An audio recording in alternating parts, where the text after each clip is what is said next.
Hello all, welcome to Abhiram IAS Academy. Today we are going to have detailed chronicles and we are going to discuss on the topic sports in detail. So this is the article appeared in your Hindu editorial today regarding the Kho-Kho, the World Championship. The inaugural World Championship on Kho-Kho was won by India, both men and women. So it is relevant for your GS2, that is human resources topic, and also GS3 infrastructure topic. So we are going to see everything about sports in India. So let us look at the editorial, what it says. So it says India has succeeded at the World Cup. Okay, both men and women's team have won gold at the inaugural Kho-Kho World Cup. Okay, this highlights that traditional games have the potential. Okay, but also it lacks global recognition because it is a traditional game. So much needs to be invested in future. And also, what are the challenges in sports? So there is underfunding, okay, and also there is a lack of visibility for the traditional cultural sports like this, okay. There are also other traditional sports like Mallakhambh, okay.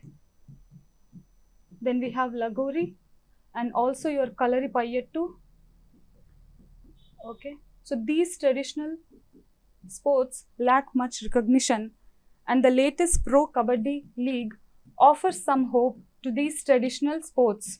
Okay. So also at Paris Olympics, there are no gold medals to India. We have won only 6 medals and we came 71st in the medal tallies. Only the cricket and chess grab all the attention and resources and also funding by the government, whereas this leads to lack of attention for other different sports. So what are the recommendations given by this editorial? Government must invest in infrastructure, especially for the lesser known sports. Okay, they need lot of government's attention because they won't usually get the private sponsorship like in cricket or chess. So we need to have corporate sponsorships and also organized leagues just like your Kabaddi. Then we also need transparent governance and strategic reforms in the sports federations. So national sports federations are nothing but specific bodies that develop multiple sports. It can be your cricket, okay, it can be Kabaddi, it can be archery, it can be anything. For cricket we have BCCI, okay, and for archery we have Archery Association of India, and for wrestling we have Wrestling Federation of India. So these are nothing but different national sports federations, okay. Let us understand the significance of sports in India by going through different impacts of sports on India. So, economic impact. So, globally, it is a $620 billion industry, and in India, it is $52 billion industry. But it will grow up to $130 billion industry as per the Google and Deloitte study. So, this shows the economic potential of sports industry and its contribution, significant contribution to the GDP also. So then another important thing is global population, that is youth population, 1/5 of it, okay, 20% of global youth is in India. So this means we have huge potential to engage in sports and also get lot of medals, okay. Then IPL and Pro Kabaddi leagues. So these examples show that we can generate lot of employment with this. And also there are a lot of private sponsorships. It is creating economy, and also we can have sports tourism also. If we look at the 2010 Commonwealth Games, we can see 22,000 crores was injected to the Delhi's economy just because of this single event. Okay, this underscores the economic potential of the sports, and also it is important to develop the infrastructure and it costs heavily. So for example, Odisha invested 800 crores, which can be visible in its Kalinga Stadium. It is also important for overall human health and also well-being. So we know that lifestyle diseases are rising because of exposure to multiple environmental pollutants and also different eating habits, okay. All these are leading to NCDs, that is non-communicable diseases, that is your neurodegenerative or cardiovascular diseases, and also obesity. Obesity is rising. Okay, as per NFHS, in the last decade, obesity has risen to 4%. So the obesity has grown 4% compared to the last decade. Also, a 2022 World Health Organization study shows that all the deaths in India, 60% of them are because of non-communicable diseases. And also your mental health will improve if you engage in some sports activity. You can clearly feel if you play some game, your stress levels will decline. So this will improve your mental health also. Let us go through the social, cultural and strategic impact of the sports also. So it incorporates social cohesion among the people and also improves the national unity, because when you watch a sport, okay, when you watch some World Cup, everyone will unite irrespective of their caste, religion or different region. You will forget all those identities and you will cheer for your team. It also improves cross-cultural interactions because an Indian team will have players from multiple states. Okay, so Virat is from Delhi, then Dhoni is from Jharkhand, so like that. So all these team members will interact. Okay, their cultures will be exposed to each other also. So Dhoni is from Jharkhand. He plays for Chennai Super Kings, but he may have a fan in Hyderabad also.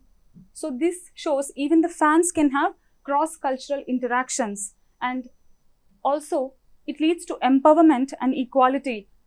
We can clearly see by the examples like Sakshi Malik, Mary Kom and Deepa Karmakar.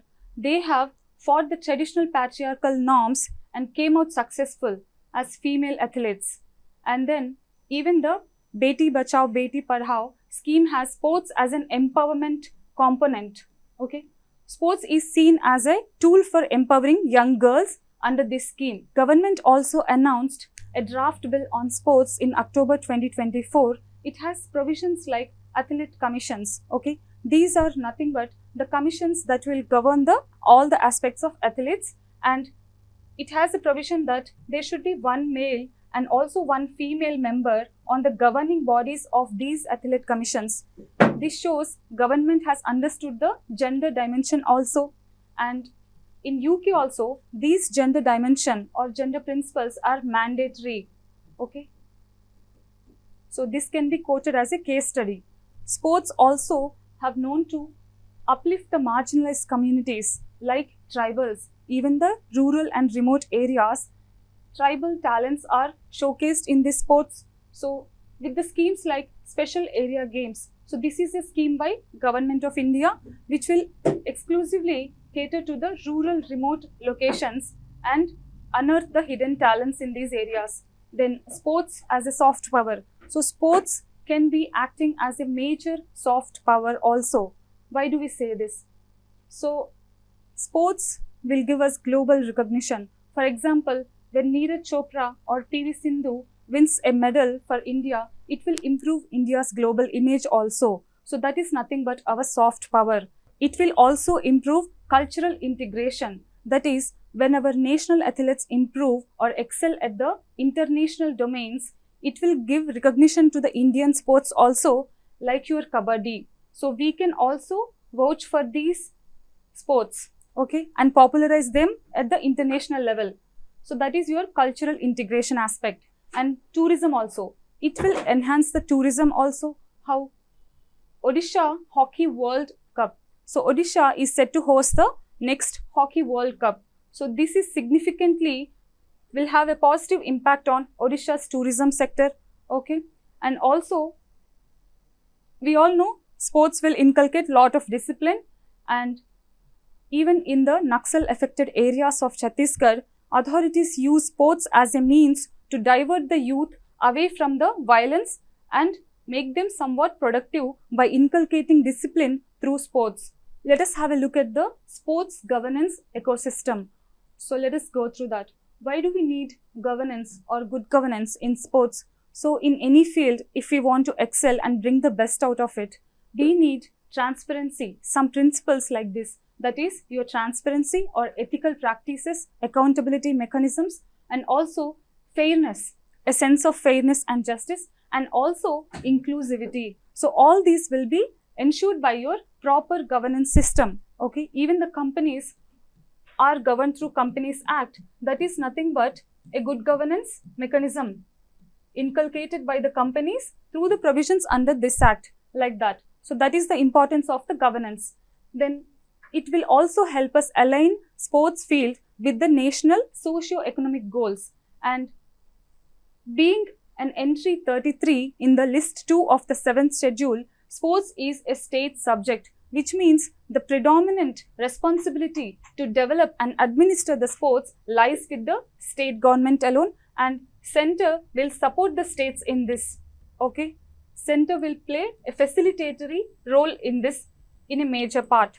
Let us go through different organizations or institutions which are running the sports administration in India. So these are different institutions. Okay, your Ministry of Youth Affairs and Sports. So this will give a broad policy framework for the sports in India, and also ensures they are properly funded, and it will ensure coordination because there are multiple sports from multiple states. All of them need to be coordinated, and this is the responsibility of Ministry of Youth. The ministry also undertakes different schemes, okay, like your Khelo India, special area games. All these schemes will address specific areas of sports issues.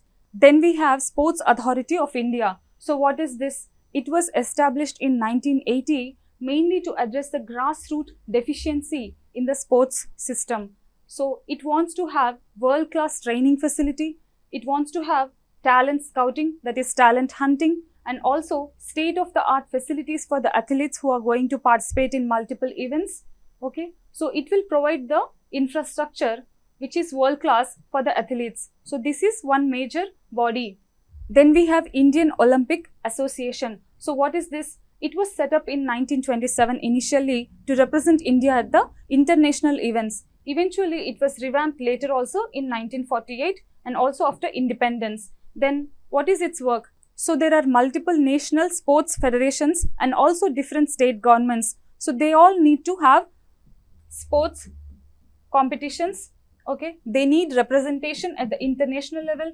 So this will be ensured by Indian Olympic Association. That is, it represents India at the multi-sport events at the international level, and it also acts as umbrella body for the national sports federations, and state associations will also be coordinated by this. Then we have National Sports Federation, which is nothing but a specialized body for different sports. So each sport will have its own federation.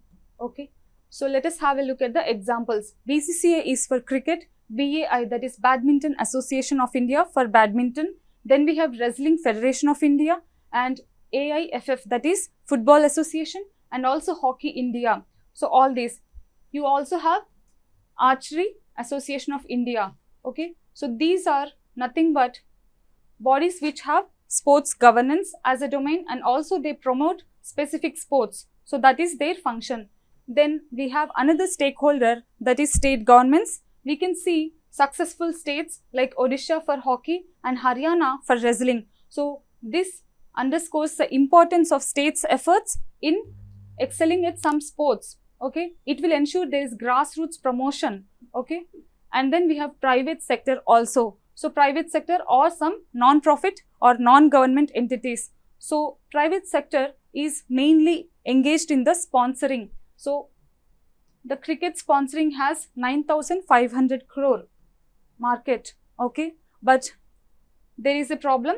All the sponsorship market is focused on only cricket, not the other sports. So that is one aspect. And what are the examples for this private sector initiatives? We have JSW Sports, that is Jindal Steelworks Sports, and also Reliance Foundation. So they have some bodies which are aiming at sports development, okay, and promoting athletes, okay, providing them with world-class facilities and training.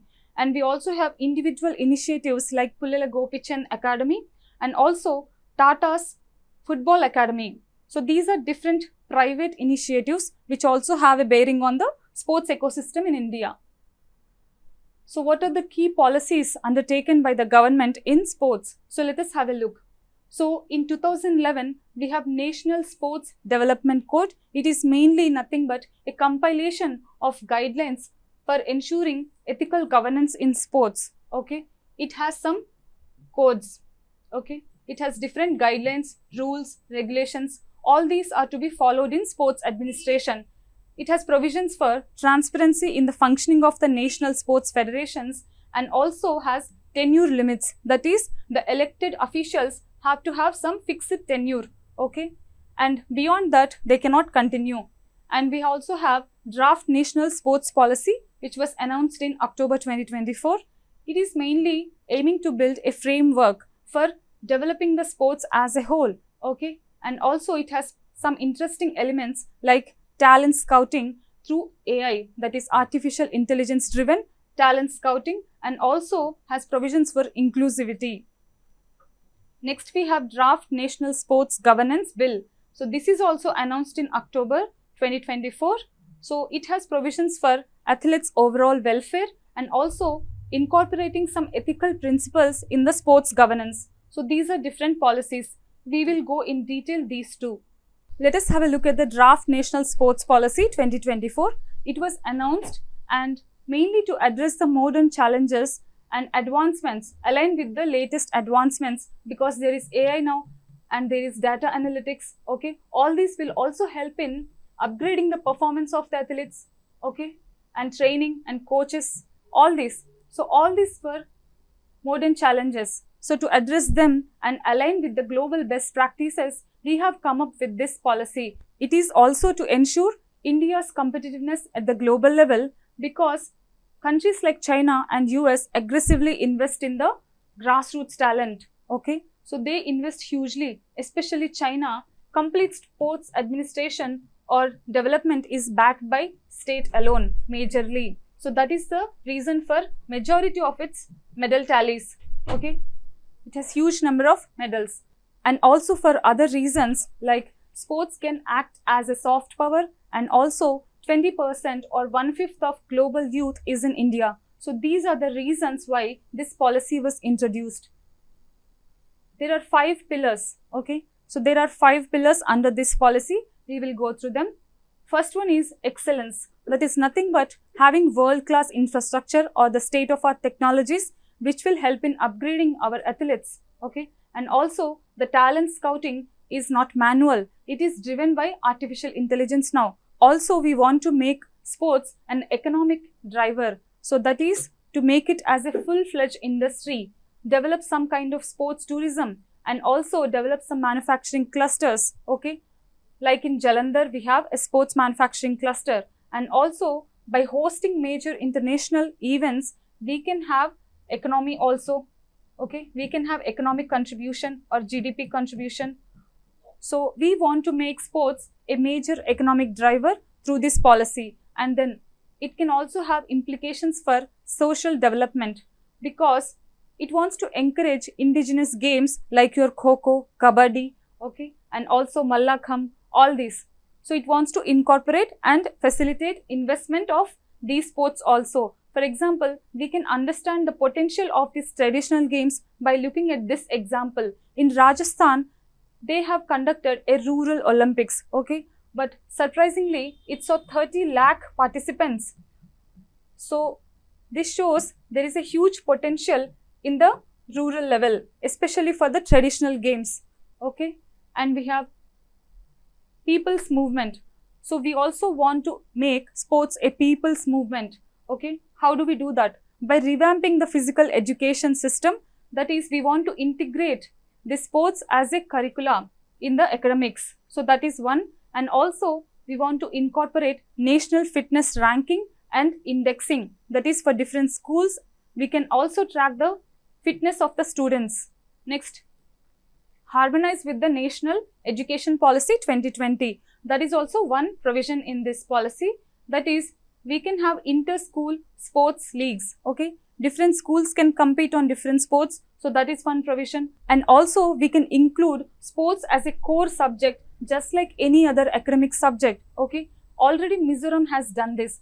So what do we expect to achieve from this policy? We have some expected outcomes. That is, we want medals, okay? All this is for improving our medal tally. And then we want to improve the sports participation rate.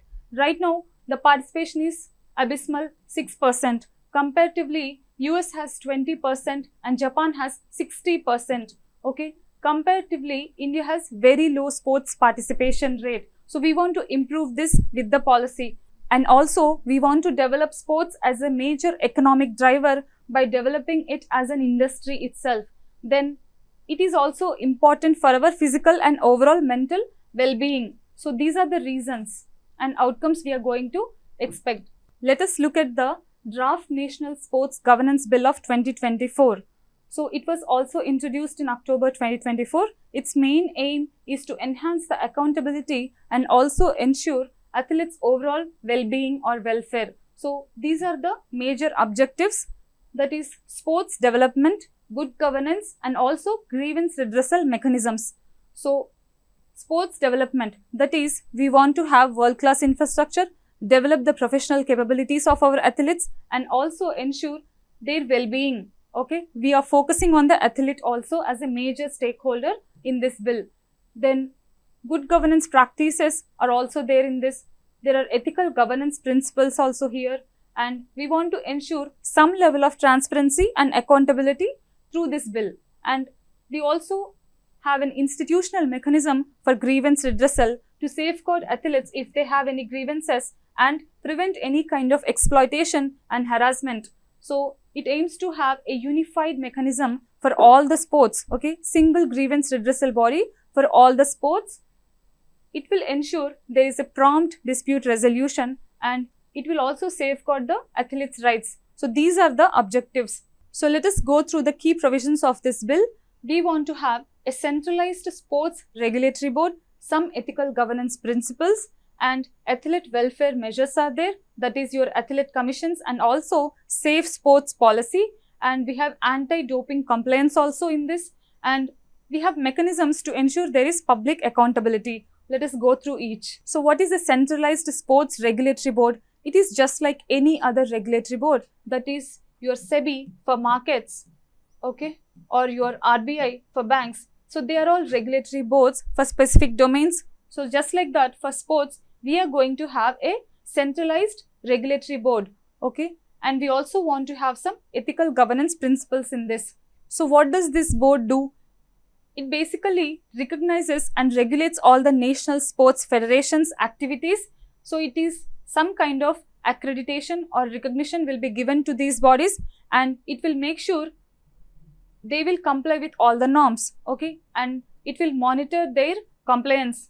And if there is any kind of deviation or misconduct, there will be penalties also on these bodies. So that is the duty of this centralized sports regulatory board. Next provision is about athlete welfare measures. Okay, so we have athlete commissions. Okay, in these bodies, athletes will be elected up to 10%. So these commissions will have 10% of athletes at least on their board, and at least one male and one female will be there on the governing bodies of these commissions also. So that is one provision. And we also have safe sports policy, that is we prioritize athletes' welfare first and protect him from any kind of harassment or exploitation. So that is your safe sports policy.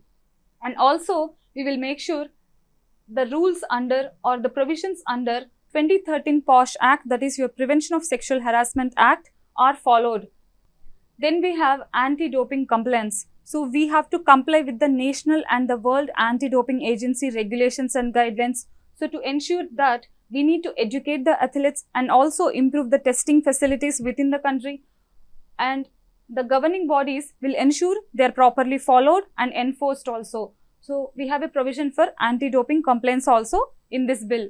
We also have provisions for public accountability. That is, anyone can file RTI and obtain information. That is, he can uphold the government responsible, and also we can have independent audits. Okay, audits can be conducted to ensure there is financial governance without any misgovernance in this financial aspects. Then what is the significance? It will empower the athletes more than the current framework, and it is also gender inclusive. We have seen there is one male and one female member on the governing board of the athlete commissions. And it also has provisions for ethical governance, and it wants to have dispute resolution mechanisms also, that is a unified dispute resolution mechanism for all the sports federations. Let us have a look at various government initiatives in the sports. So that is Khelo India program. Its main objective is grassroots development of the sports. That is, its focus areas is also rural and tribal areas. Then we have infrastructure development. That is, it can set up some mini stadia or training centers at the community or local level. So that is one provision. It also conducts Khelo India Youth Games. Okay, Khelo India Youth Games. They are annual games conducted across India. It is mainly to encourage the young athletes. Then we have Khelo India Fitness Assessment also. That is, 3,000 schools were integrated in this. They will monitor the student fitness in these schools. So this is a new initiative.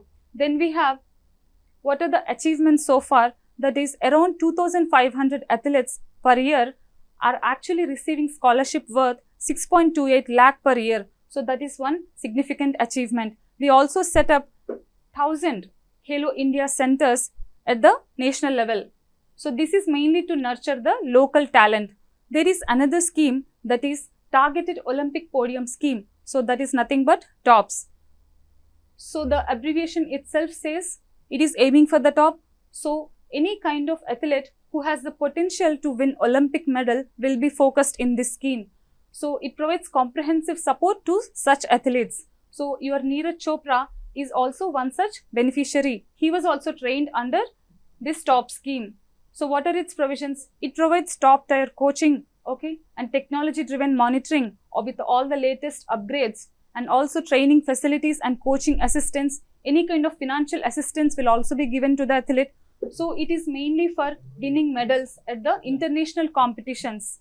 Then there is another initiative in Manipur.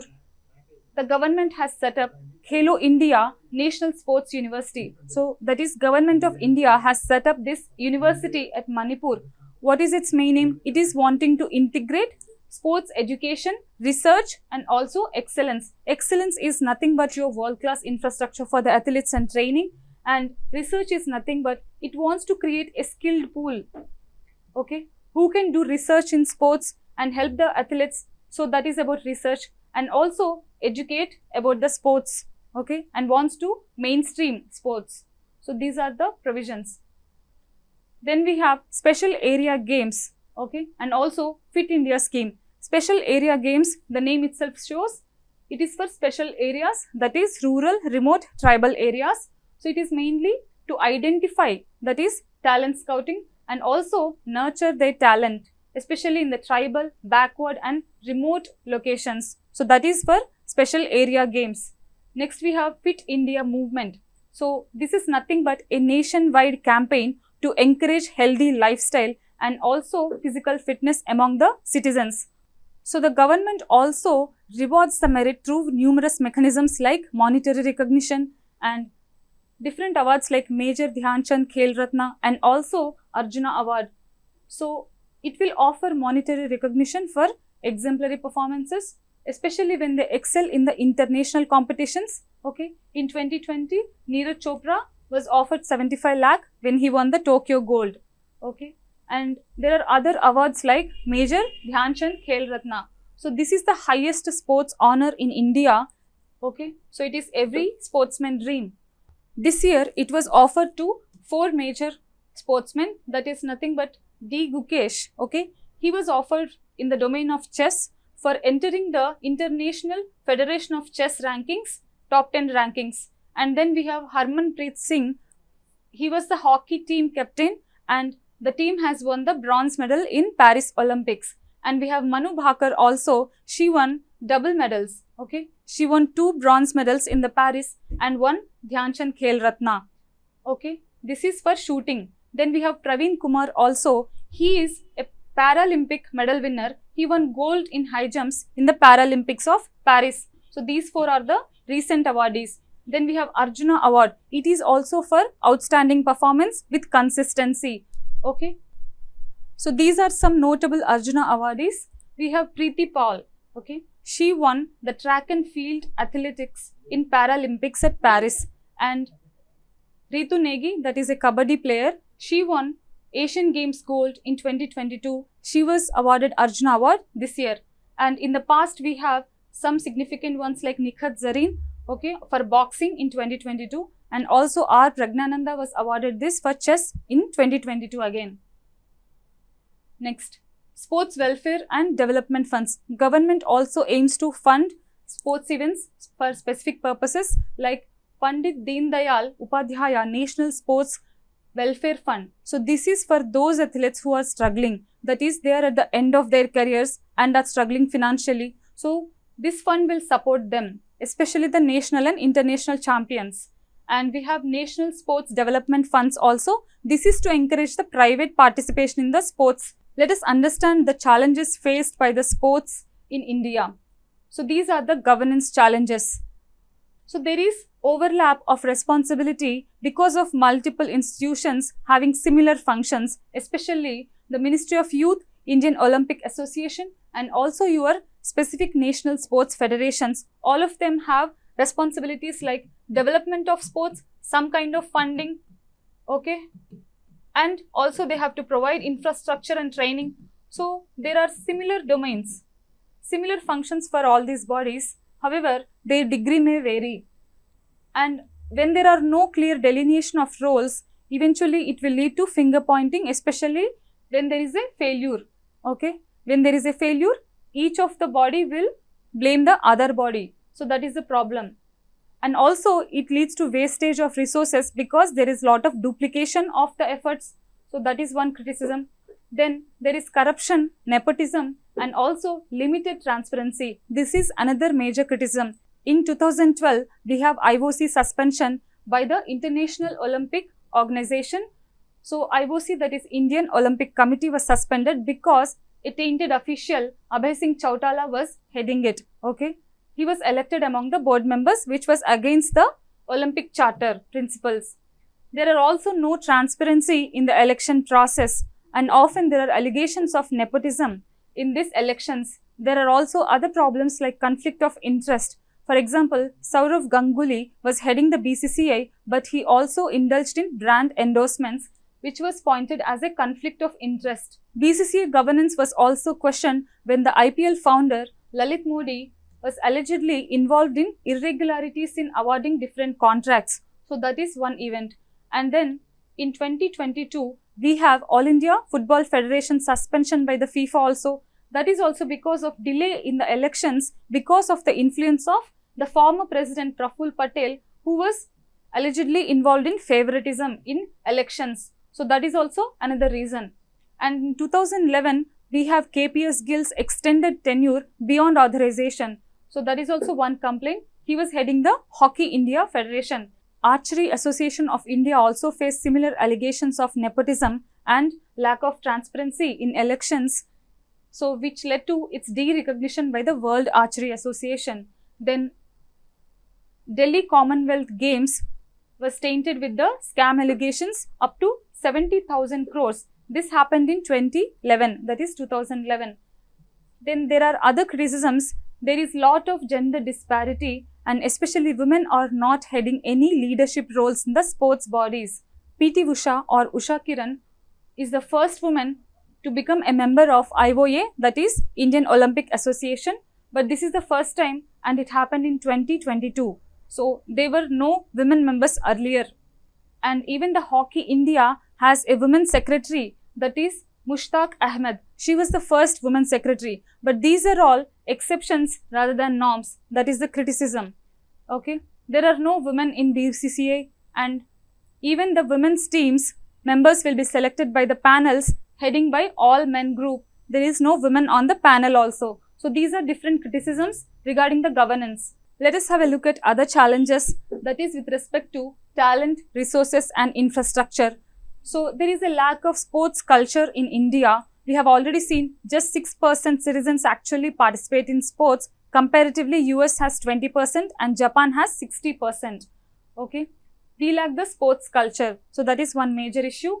And talent identification and development challenges. What are the challenges in this? So we don't have any national standard framework for talent hunting. Okay, so there is no set of guidelines for this, which means lot of grassroots talent remains undiscovered. This is nothing but lot of wastage of human potential, human resource potential. Then we can understand this by looking at the number of athletes we send to the Paris Olympics. So India is the largest populated country in the world, but we sent only 117, that is 117 athletes to Paris Olympics. Comparatively, US sent 594 athletes and China has sent 388 athletes and France, the host nation, has sent 574 athletes. We can look at the numbers and understand the problem.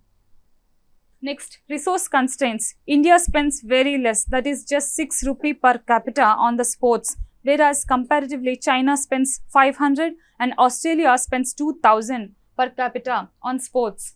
Then also, even if we spend the money, it is not utilized properly. That is, even the budget is allocated, but it is not spent properly. The 2019-20 Khelo India scheme has 500 crore budget, but only 318 crore was spent.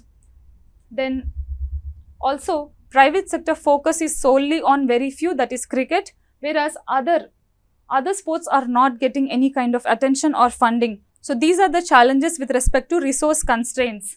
Then infrastructure gaps also. There is uneven distribution of the sports infrastructure. For example, Haryana has well-developed sports infrastructure, whereas this is not the case with Bihar or Jharkhand. Okay. So there is uneven distribution of the infrastructure and administrative capacities. Then the study by Acer Group in 2023 shows that 80% of schools in India have no playgrounds at all and 50% of the schools have no single sports facility. Okay, so this highlights the graveness of the situation. Then even if there are some sports complexes, they are not properly maintained. For example, the Delhi's Jawaharlal Nehru Stadium, which was popular because of the 2011 Commonwealth Games, this has poor maintenance. The gyms have rusted equipments and the roofs are leaking. So these are the challenges with respect to infrastructure. Let us understand the challenges in other domains like education, indigenous sports, and also global competitiveness of India. So we have limited emphasis on the traditional local games. Okay, indigenous sports receive less attention or funding. So especially this is true with Kho-Kho, Mallakhamb, Lagori and Kalaripayattu of Kerala, even Vallamkali. So all these are traditional indigenous sports which get lot of limited attention. There is another challenge, that is education versus sports dilemma. Okay, so majority of the Indians focus is on academics. Even our society focuses more on academics, not on the sports. Even parents discourage children if they want to pursue the sports. Okay, and also even in the curricula there is no sports subject. Okay, so that is one issue. And anti-doping challenges. India stands third in doping violations. Okay, so we are third internationally in doping violations. This is because of insufficient education and monitoring of the athletes. So we have to develop mechanisms and institutional capacities to fight this doping. Then monitoring and data collection deficiency. There is no centralized database to track the progress of any athlete. Okay, so there are individual athletes. Okay, there is no single mechanism to track their progress on a continuous basis so that we can assess their performance, understand their weaknesses and allocate the resources wherever it is needed. So this needs a unified centralized database which is missing. However, there are some improvements like Hockey India's AMS, that is Athlete Management System. So this is one exception, and so this will hinder the performance analysis and resource allocation efforts. So that is the monitoring and data collection deficiency. Then we have global competitiveness issue also.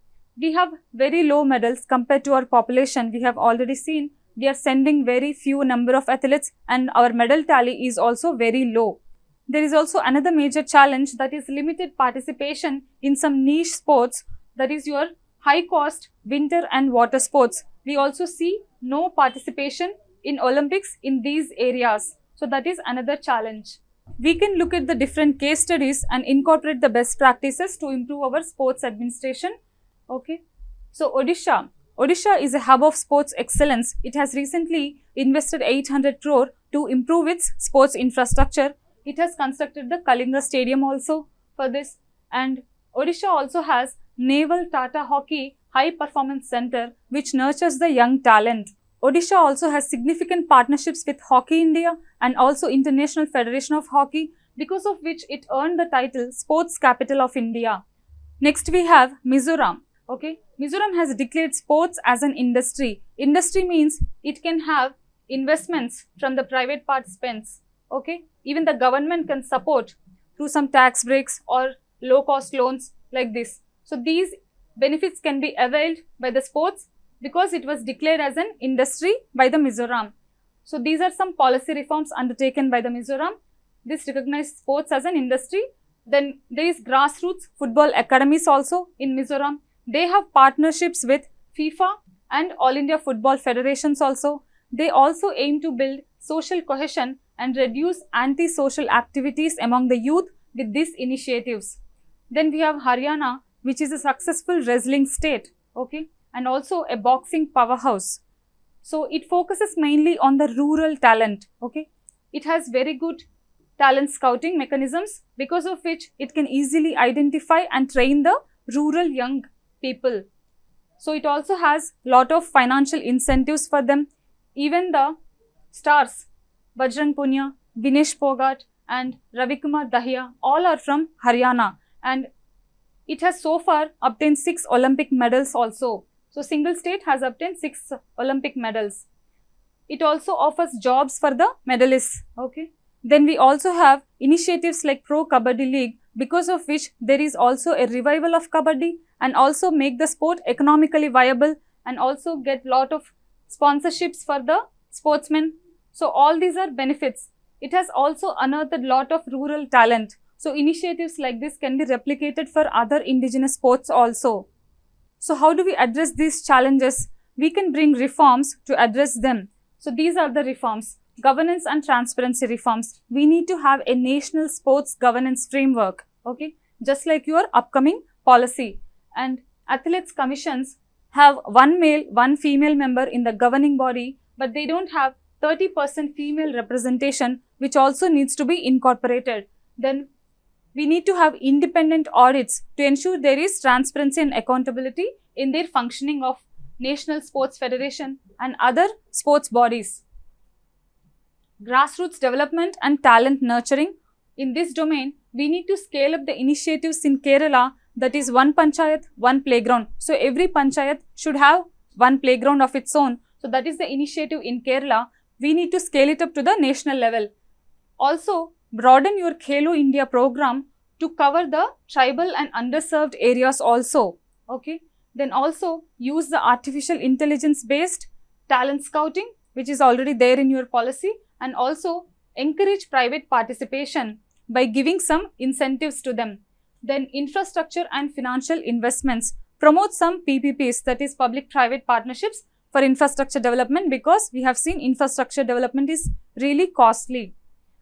Then prioritize underdeveloped states and reward high-performing local bodies, local governments where they are good at hunting this talent and developing their talent. Then we have athlete welfare, education and technology integration also. So what are the reforms suggested in these domains? Education and sports integration. First, we have to integrate sports as a core subject in the school curricula. So that is one. It will also help us align with the NEP, that is New Education Policy Guidelines. And we also need to focus on the dual careers of the athletes. Right now, Khelo India like schemes encourage sportsmen to have careers also, that is academic careers, okay, to focus on them. But there is no structured mechanism to ensure they have their own careers, that is academic careers. So we can have a case study example, that is International Olympic Committee's Athletes 365 Plus, where they give equal importance to academic careers also and for their long-term financial security. Athlete welfare and support. So what are the reforms in this? We need to have post-career plans. So the sports career is short. After that, they need to have a post-career plan also. Then we also need to have some financial stability measures for them. Probably we can have initiatives like Provident Fund for them also. And they need mental health support in the long run, okay. And we have to have wellness programs for this. Already we can see some successful post-career examples, like Saina Nehwal was given Deputy Collector by the Haryana government, and we can see some entrepreneurs like Sehwag, okay, and also Yuvraj. He set up UV Can, okay. This is a company which wants to encourage the sports startups, okay. And they can also get into commentary like Sunil Gavaskar and coaching like Rahul Dravid and also your Pullala Gopichan. Then promote indigenous and regional sports like Kho-Kho, Mallakhambh, Lagori, okay, all these sports. We have to launch leagues for them also, just like Kabaddi, and leverage technology wherever possible and try to have innovations. So develop unified digital platform which can have a mechanism to track the progress of the athlete. We have already seen we need to have a unified database for them and measures to track their progress on a continuous basis for all the sports. So we need to have such unified digital platforms. And also we have seen the examples like hockey's athlete management system, and there are some companies like Sports Mechanics which will help in the athletes technology aspects, okay, that gives data driven solutions to the athletes and also coaches. We can see successful examples in augmented reality, that is NXT Interactive. So what is this? It is an initiative which trains the athletes using the augmented reality and virtual reality. It also has fan engagement process in this, so which will give the athlete a real world scenario. So these are some successful examples. That's it for today. Thanks for watching. Please subscribe to Abhiram IAS Academy.